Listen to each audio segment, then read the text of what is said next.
साथियों नमस्कार, कृषि दर्शन कार्यक्रम में आपका स्वागत है। मैं हूं अनामिका।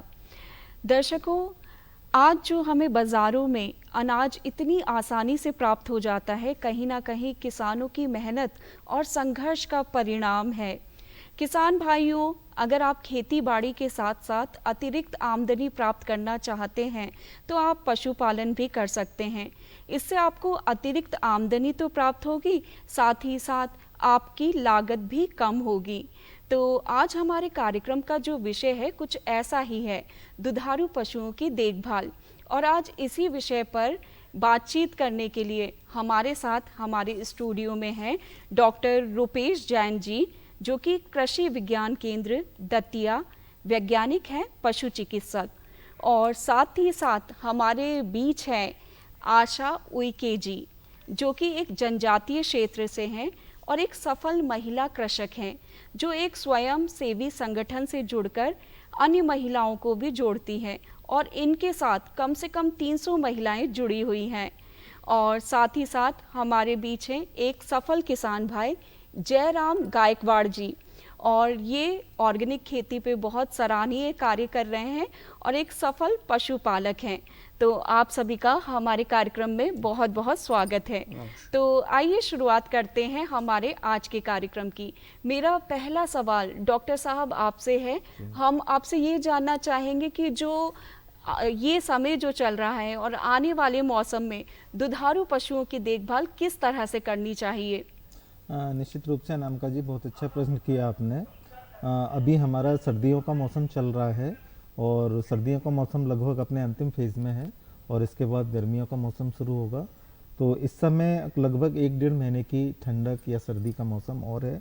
इसमें हमारे दुधारू पशुओं के लिए किसान भाइयों को चाहिए कि वो दिन के समय ही उनको चरने के लिए ले जाएं, जब दिन में अच्छी धूप हो 10-11 बजे के बाद, और शाम को 3-4 बजे के बाद वो वापस बाड़े में ला के जानवरों को बांधना है।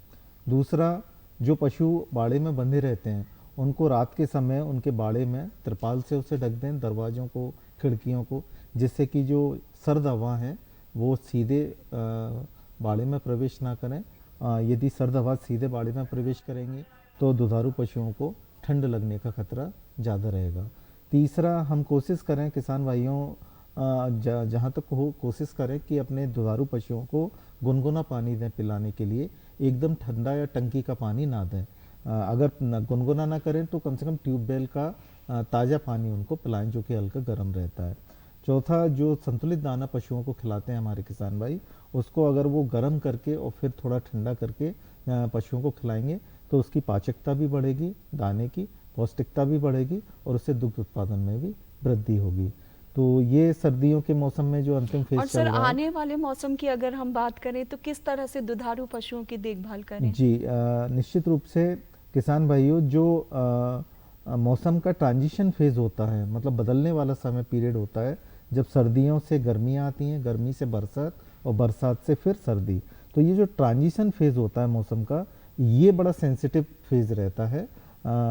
इस फेज में पशुओं में बीमारियों का संक्रमण ज़्यादा होता है, चाहे वो परजीवियों का संक्रमण हो, चाहे वो शरीर में इन्फेक्शन हो। इस समय सबसे ज़्यादा खतरा रहता है इस चीज़ का। तो हमें कोशिश करना चाहिए कि ट्रांजिशन फेज़ में हमें अपने पशुओं को साफ़ सफाई पे विशेष ध्यान देना चाहिए। उन्हें डीवर्मिंग हमें नियमित अंतराल पर कराना चाहिए।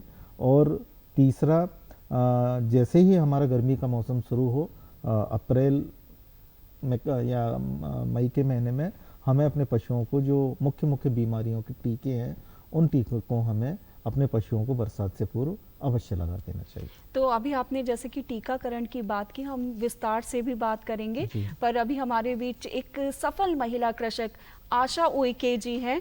तो आशा जी, आप हमें अपने बारे में बताएं। नमस्कार, मेरा नाम आशा उइके है। मैं ग्राम डोलका और जिला रायसेन से। मैं अपने बारे में बताना चाहूँगी कि कैसे मैं एक सफल महिला कृषक बनी। हमारा जो गांव है खेती है, हम खेती करते थे, लेकिन इतना रुचि नहीं थी कि इसमें वर्षा आधारित खेती थी। साथ ही हमारा एक स्वयंसेवी संस्था आई हमारे गांव में। उन लोगों ने हमें सिखाया कि किस तरीके से आप लोग खेती में रुचि ले सकते हो और क्या फसल बो सकते हैं। साथ ही हम लोगों ने जब इसके एक्सपोजर किए, कृषि विज्ञान केंद्रों में हमें प्रशिक्षण मिला। कृषि विज्ञान केंद्र से कुछ आत्मा परियोजना हैं, वो लोग हमारे गांव में आए, प्रशिक्षण दिया। साथ ही हम लोगों ने फिर इसके साथ में एक हमारा कृषि उत्पादक समूह बनाया, जो 15 महिलाओं को मिला के हम लोगों ने एक कृषि उत्पादक समूह बनाया। वो कृषि उत्पादक समूह जो छोटे किसान हैं, बड़े किसान जो है उनके पास साधन है, लेकिन जो छोटे किसान हैं वो क्या है, अपना जो भी अनाज है मंडी तक नहीं ले जाना पाते थे कि उनके पास साधन की कमी थी। तो हमारा जो कृषि उत्पादक समूह है वो उन छोटे किसानों से उनसे अनाज इकट्ठा करके और मंडी तक पहुंचाया है। तो इसके साथ ही हमारी एक कंपनी है जो मिलेट्स को लेके काम करती है, और पूरा मिलेट्स से किसानों से जो उत्पादन करते हैं वो मिलेट्स उनसे खरीद के और फिर उसको प्रोसेसिंग करती है। हमारी इस कंपनी में 300 महिलाएं जुड़ चुकी हैं, और हम लोगों ने इस पे हम अनाज पे भी काम कर रहे हैं, बीज पे भी काम कर रहे हैं, और साथ ही हम लोगों ने इसमें बकरी पालन पे भी लिया है कि हमारे गांव में जो प्रति किसान या महिला जो भी हैं उनके यहाँ 15 से 20 जो बकरियां होती हैं, तो जो व्यापारी उनके पास खरीदने आते हैं, तो और किसानों को इसमें हम लोगों ने अवेयर भी कराया, उनको आरसेटी से ट्रेनिंग भी गांव में ही दिलवाई उनको। तो उस ट्रेनिंग में उनको उनके रख रखाव के बारे में बताया, उनके शेड कैसे होना चाहिए, उनको पानी कैसा देना चाहिए। लेकिन हम लोगों ने जब मखदूम जाकर देखा, जमुना पारी थी, उसमें बरबरी बकरियां थी, इस तरह की, तो हमें ये जानकारियां मिली। और साथ ही फिर बकरियों में जो गलघेटू है, लगड़िया बुखार है, इस तरह की जो बीमारियां आती हैं, तो इसका भी टीकाकरण के बारे में लोगों को अवेयर किया है। दर्शकों, वक्त है एक छोटे से ब्रेक का, तो मिलते हैं इस ब्रेक के बाद। अरे सुन तो। मुझे क्या सुनाना चाहते हो? जो सुनाओ मेरी सौतन को। किसको? अरे वही तुम्हारा मोबाइल फोन, जिससे सुबह शाम दिन रात चिपके रहते थे और कहते थे किसान कॉल सेंटर से बातें हो रही हैं। अच्छा ये बात है। हाँ, क्यों, क्या हुआ? अब बात नहीं होती क्या? अब तो झट से बात हो जाती है। संबंधी समस्याओं का अपनी भाषा में तुरंत हल पाने के लिए पूरे भारत में किसी भी फोन से हेल्पलाइन नंबर पर संपर्क करें। किसानों का दोस्त किसान कॉल सेंटर। दर्शकों, ब्रेक के बाद आपका एक बार फिर से स्वागत है कृषि दर्शन में। और आज हमारे कार्यक्रम का विषय है दुधारू पशुओं की देखभाल, और आज इसी विषय पर बातचीत करने के लिए हमारे साथ हमारे स्टूडियो में है डॉक्टर रुपेश जैन जी। हमारे साथ ही एक महिला कृषक हैं जो कि आशा उइके जी, और साथ ही हमारे बीच हैं जयराम गायकवाड़ जी। तो चलिए हमारी चर्चा को आगे बढ़ाते हैं। किसान भाइयों, अभी एक और सफल किसान भाई हैं जयराम जी। जयराम जी, आपका हमारे कार्यक्रम में एक बार फिर से स्वागत है। आप हमें अपने बारे में बताएं। आप जो ऑर्गेनिक खेती कर रहे हैं, साथ ही आप एक सफल पशुपालक हैं, तो इस संबंध में आप हमें जानकारी दें। मैं मैडम पढ़ा लिखा हूँ, मैं पोस्ट ग्रेजुएट किया हूँ। मेरी पहले से जिज्ञासा थी मैं गौपालन करूँ, ऑर्गेनिक खेती करूँ जी। मेरे पास में 60-70 गौवंश है, जिससे मैं 200-250 लीटर प्रोडक्शन होता है दूध का। दूध की हम प्रोसेस करके मावा, पनीर, दूध, दही, ये सारी चीज़ें बेचते हैं। और इससे कृषि अवशेष निकलते हैं, जैसे गन्ना बाड़ी के बाद धान का पुआल, मक्का के ढंडेरे, इनको हम अपने गौवंश को डालते हैं। इनको डालने के बाद में आपको पता है शाम को अगर चाह ये कृषि अवशेष अपने गायों को खिलाएंगे तो सुबह अपने को क्या मिलेगा? गोबर मिलेगा। दुनिया में ऐसी कोई दूसरी मशीन है जो 12 घंटे में आपके कृषि अवशेषों का खाद बना दे। ये अपनी गौ माता एक ऐसी मशीन है जो 12 घंटे में आपके कृषि अवशेष का खाद बना देती है। इसको हम लोग गैस निकालते हैं, गोबर में गैस होती है मीथेन गैस, जो गोबर में गर्मी उत्पन्न करती है। वो गैस, गोबर गैस से गैस निकाल करके हम लोग हमारे इंस्ट्रूमेंट चलाते हैं, मावा बनाने की मशीन चलाते ईंधन के रूप में उसका उपयोग करते हैं, कहीं जनरेटर चलाते हैं, कई जानवरों के लिए पानी गर्म करना या जानवरों के दलिया बनाना ये उपयोग करते हैं। गोबर ठंडा होने के बाद में ये हमारे पास में प्रचुर मात्रा में वर्मी कंपोस्ट के टाके हैं, प्रचुर मात्रा में वर्म है। ये वर्म बड़े चाव से खाता है इस सैलरी को। तो ये जैसे कृषि अवशेष गाय के पेट में से निकलने के बाद में गोबर के रूप में 10 गुना पावरफुल खाद हो जाता, वैसे ये गोबर वर्म के केंचुओं के पेट में से निकलने के बाद में 10 गुना और पावरफुल हो जाता। फिर जहाँ से जिस धरती माँ से हमने ये कृषि अवशेष लिए थे वहाँ ले जा कर के इसको ज़मीन में डाल देते हैं। ज़मीन में डालने के बाद में ये हो गई अपनी ऑर्गेनिक खेती, परंपरागत खेती, जैविक खेती, आप जो भी बोल सकते हो। और इससे उत्पादित अनाज हम लोग गन्ना बाड़ी से गुड़ बनाते हैं, तुअल से तुअल दाल बनाते हैं, चना से चना दाल बनाते हैं। इसकी भी प्रोसेस करके हम अच्छे रेट में बेचते हैं। हम हमारे हर चीज़ का मूल्य निर्धारण स्वयं करते हैं। हम क्या बोलना चाहिए कि जो भी चीज़ें हम लोग बनाते हैं उसका मूल्य निर्धारण हम स्वयं करते हैं। तो सर हमने जैसा कि सुना है कि आपने देश विदेश की यात्रा की है, कई अवार्डों से आपको नवाजा गया है, तो आप इस संबंध में भी हमें थोड़ी जानकारी दीजिए ताकि हमारे किसान भाइयों को थोड़ा सा प्रोत्साहन मिले। और सर जैसे कि आपने देश विदेश की यात्रा की है तो वहाँ आपको क्या सीखने को मिला, पशुपालन से संबंधित क्या अंतर देखने को मिला इंडिया में और वहाँ पे? देखिए मैडम, वहाँ जैसे मैं ऑस्ट्रेलिया न्यूजीलैंड घूमा हूँ, वहाँ की टेक्नोलॉजी तो बहुत ही हायर है। वहाँ से कुछ चीज़ें सीख के आए कि जैसे चारे का भंडारण करना है, वो लोग चारे को ठोस रूप में वो करते हैं, वो बेलेट बना करके उसका उपयोग करते हैं, जो अपन भी कर सकते हैं उसको। और दूसरी चीज़ उनका अपने यहाँ की तुलना में प्रोडक्शन भी बहुत ज़्यादा है ऑस्ट्रेलिया न्यूजीलैंड में। हम वो कोशिश कर रहे हैं और हमारे पास में भी 20-20, 25-25 लीटर दूध देने वाले एनिमल हमने भी तैयार किए हैं। वहाँ से भी बहुत सारी चीज़ें सीख कर के आए हैं। और मेरे को अवार्ड की बात है तो देखिए मैडम, मैंने जो सेट तैयार किया है, टेल टू टेल गौशाला का निर्माण किया है, उसमें ऑटोमेटिक हम लोग गोबर का निस्तारण करते हैं, ऑटोमेटिक गोबर गैस में गोबर जाता है। तो जो टेक्नोलॉजी है कि शेड में कम से कम काम करना पड़े, इसके लिए मेरे को जिला स्तर के भी बहुत सारे अवार्ड मिले हैं और ब्लॉक स्तर के, प्रांत स्तर के अवार्ड मिले हैं। तो वाकई किसान भाइयों, आपने देखा ये वाकई एक प्रेरणा है हम सभी के लिए कि दुधारू पशुओं से आप केवल दूध ना लेकर उसके साथ साथ आप प्रोसेसिंग यूनिट भी लगा सकते हैं, साथ ही उससे गोबर गैस भी तैयार कर सकते हैं, वर्मी कंपोस्ट खाद भी तैयार कर सकते हैं। तो गायकवाड़ जी, हम आपसे और भी बातचीत करेंगे और आपके अनुभव जानेंगे। दर्शकों, वक्त है एक छोटे से ब्रेक का, तो मिलते हैं इस ब्रेक के बाद।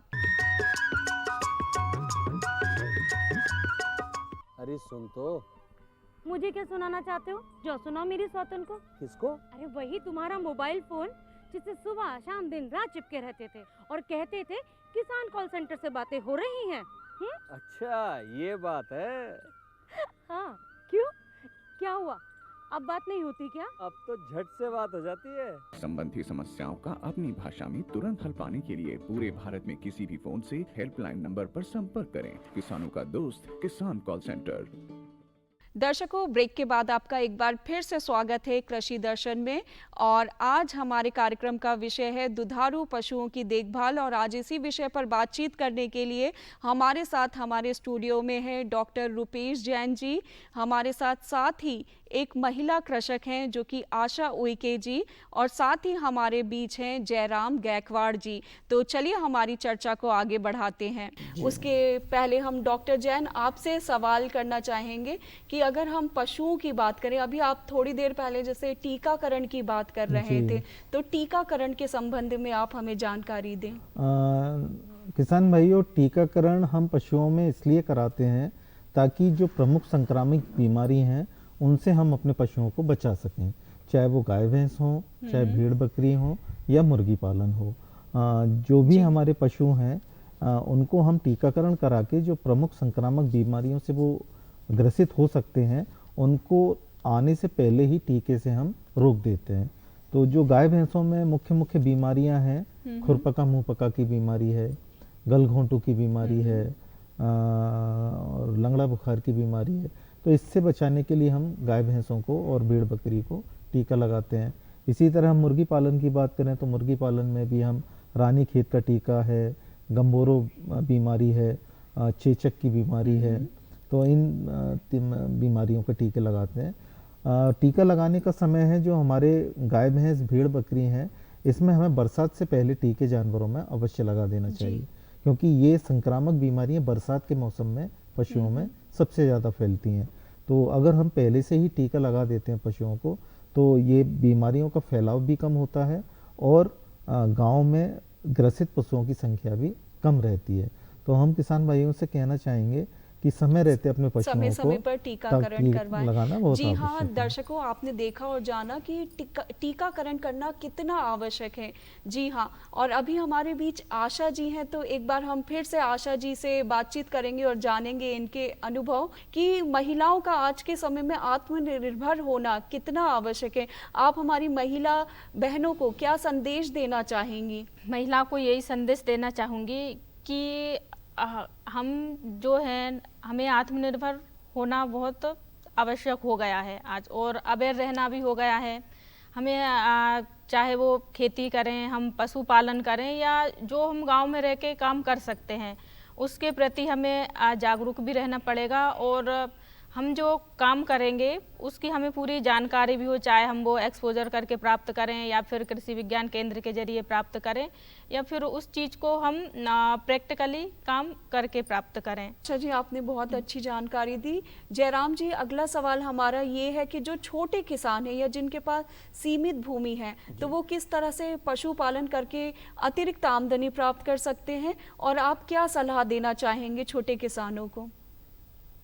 मैडम, ऐसा है, कृषि में प्रचुर संभावनाएं हैं। छोटे कृषक है तो आपने सुना होगा या देखा भी होगा कि जो कृषि अवशेष जो निकलते हैं, कृषि अवशेष निकलते तो बड़े कृषक तो उसमें सीधी आग लगा देते हैं अवशेषों में। तो छोटे कृषक उसको समेट के ला सकते हैं, समेट के ला करके बढ़िया अपनी डेयरी डाल दिए और अपने गौवंशों को खिला सकते हैं। खिलाने के बाद में जब उसका गोबर होगा, गोबर से वर्मी कंपोस्ट बना लेंगे। वर्मी कंपोस्ट आज 7 से लेकर के 10 रुपये केजी तक के वर्मी कंपोस्ट बिकता है। अच्छा, आपके पास में गोबर है तो वर्म भी तैयार होता है, उसमें 300 से 500 रुपये केजी वर्म भी बिकता है। तो छोटे कृषक चाहे तो डेयरी वो करके दूध उत्पादित करेंगे तो उसको भी प्रोसेस कर सकते हैं, मावा बना सकते हैं, पनीर बना सकते हैं, घी बना सकते हैं। जितना ज़्यादा आप प्रोसेस करेंगे उतना ज़्यादा मूल्य मिलता है, उतने ज़्यादा रेट मिलते हैं। तो छोटे कृषक उसका अपने प्रोसेस करके उसको अच्छे दामों में बेच सकते हैं। और चारे की देश में कमी नहीं है, बासरते गौवंश की कमी है अपने पास में। जब अपन स्वतंत्र हुए थे तब अपने पास में 130 करोड़ गौवंश था और अपन 30 करोड़ थे। अब अपन 140 करोड़ हो गए, गौवंश अपने पास में 30 करोड़ हो गया। तो कहीं ना कहीं अपन चारे को जी जयराम जी, आपने बहुत अच्छी जानकारी दी कि पशुपालन में बहुत अधिक संभावना है। जी, जी। और यही बात डॉक्टर रुपेश जी, हम आपसे जानना चाहेंगे संक्षेप में आप हमारे पशुपालक भाइयों को क्या सलाह देना चाहेंगे और इसमें स्वरोजगार की क्या संभावना है, एक बार आप संक्षेप में हमारे पशुपालक भाइयों को बताएं। किसान भाई, स्वरोजगार के लिए आप मुर्गी पालन को अडॉप्ट कर सकते हैं, गाय भैंस पालन को अडॉप्ट कर सकते हैं, और इन कामों को स्वरोजगार स्थापित करने के लिए आप सरकारी योजना का मदद लेके, सरकारी योजनाओं में शामिल होके आप इस तरह का व्यवसाय करके आप एक स्वरोजगार की तरफ जा सकते हैं। तो रुपेश जी, आपने हमें बहुत अच्छी जानकारी दी।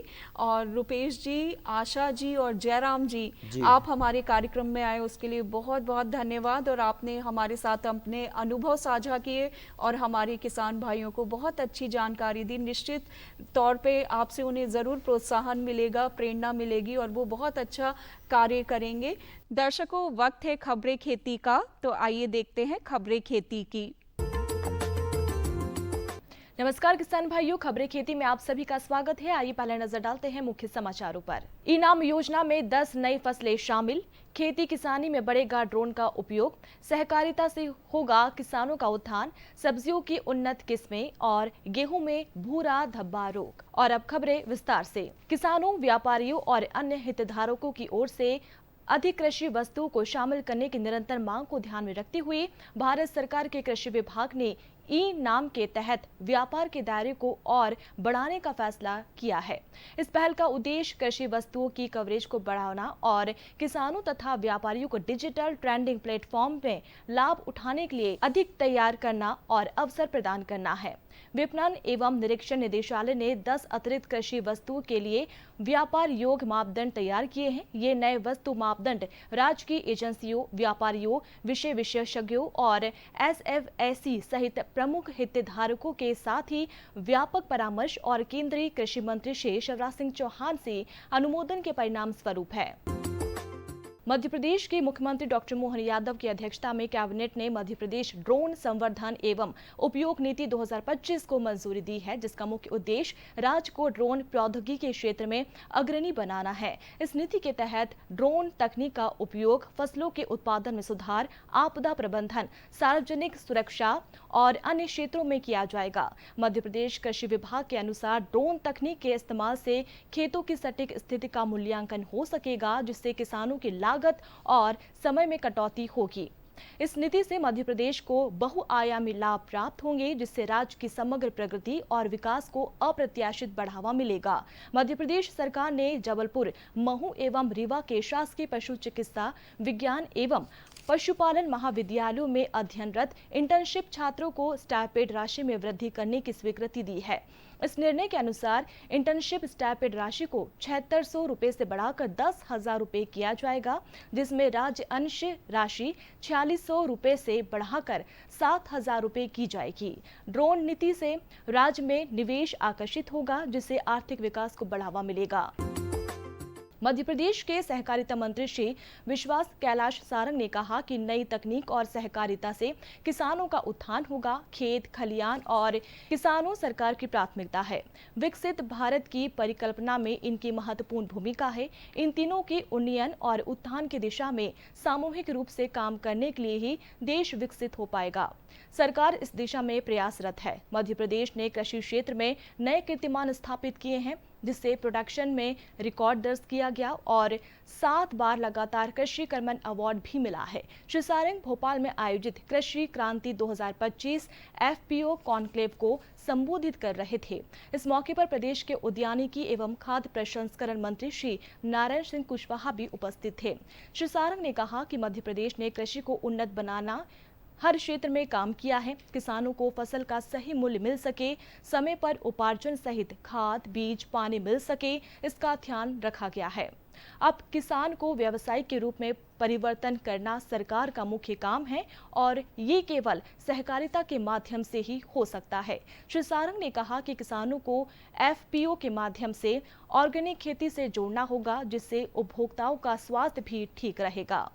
FPO को किसानों को जागरूक करना होगा। सरकार FPO को हर तरह की सुविधा देने को तैयार है। उन्होंने कहा कि अंतर्राष्ट्रीय सहकारिता वर्ष 2025 में हर पंचायत में पैक्स के माध्यम से सहकार सभा होगी। इसमें भी FPO जोड़कर किसानों को सहकार से समृद्धि की ओर ले जा सकते हैं। ग्रीष्म ऋतु में कद्दू वर्गीय सब्जियां अधिक मात्रा में लगाई जाती है, जो बेहतर उत्पादन के साथ कृषकों की आमदनी में इजाफा करती है। किसान भाइयों को वैज्ञानिकों से सलाह कर उन्नत किस्में बोनी चाहिए। अधिक उत्पादन के लिए सब्जियों की इन किस्मों का उपयोग करना चाहिए, जैसे लौकी, पूसा समर, प्रोलोफिक लौंग, पूसा नवीन, पूसा हाइब्रिड 3, अर्का बहार, पूसा नवीन, पूसा संदेश, पूसा संतुष्टि, पूसा समृद्धि, कद्दू, पूसा विश्वास, पूसा अलंकार, अर्का बंदन, तुरई, पूसा नसदार, अर्का सुमित, अर्का सुजाता, करेला, कोयम्बटूर लौंग, पूसा 2 मौसमी, प्रिया, अर्का हरित, पूसा विशेष, टिंडा, अर्का पंजाब टिंडा, खरबूजा, पूसा मधुरस, गुजरात खरबूजा, अर्का जीत, हिसार मधुर, तरबूज, शुगर बेबी, अर्का मनिक, आसाटी, यामाटो, अर्का ज्योति। गेहूं की पत्तियों पर आमतौर पर भूरे धब्बे का रोग आ जाता है और वर्षा के असर से गेरुआ रोग भी आ सकता है।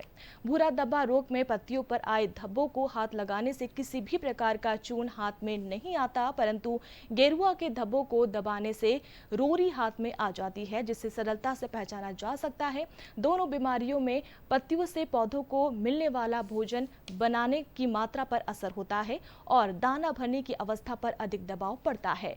रोग दिखने के तुरंत बाद डायथेन M45 2 ग्राम दवा प्रति लीटर पानी में घोल बनाकर 15 दिनों के अंतर से 2 छिड़काव करें। छिड़काव विशेषकर स्थानीय किस्मों WH 147 तथा लोक 1 जातियों पर अवश्य करें। तो किसान भाइयों, आज की खबरें खेती में इतना ही। दीजिए अनुमति। नमस्कार। आज हमारे कार्यक्रम में बस इतना ही और अगले अंक में हम एक नए विषय को लेकर फिर हाजिर होंगे। तब तक के लिए नमस्कार।